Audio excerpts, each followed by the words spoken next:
Mason Wright. Justin Elks doing the tuning is currently number 14. He went 588 at 245 yesterday.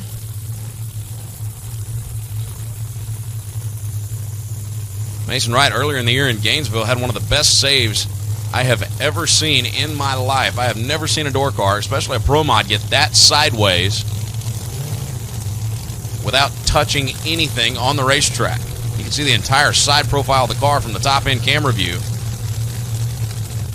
Unfortunately, had another incident where he was not as fortunate.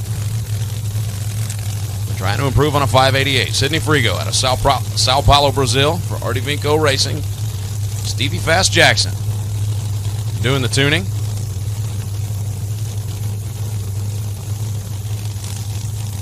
Artie Vinco Racing and Fuel Tech. Mason Wright with Elite Motorsports and Modern Racing.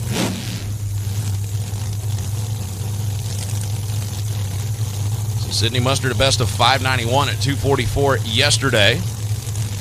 Doug Winters, 590 with a 6, is the current bump spot.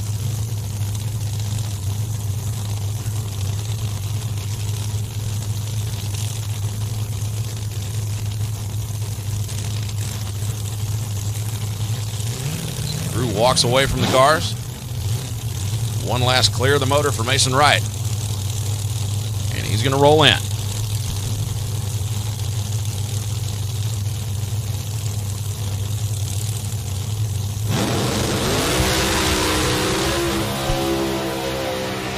Frigo chatters the tires. He is not going to improve. 586, 242 for Mason Wright, 972 for Sidnei Frigo. So Sidney's going to go into the final qualifying session outside looking in.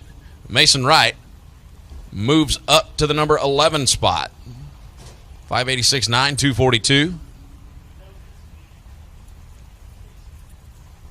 So we know who Quick 16 will be going into the final session of qualifying. Sidnei Frigo and Nick Janik are going to have to bump their way in.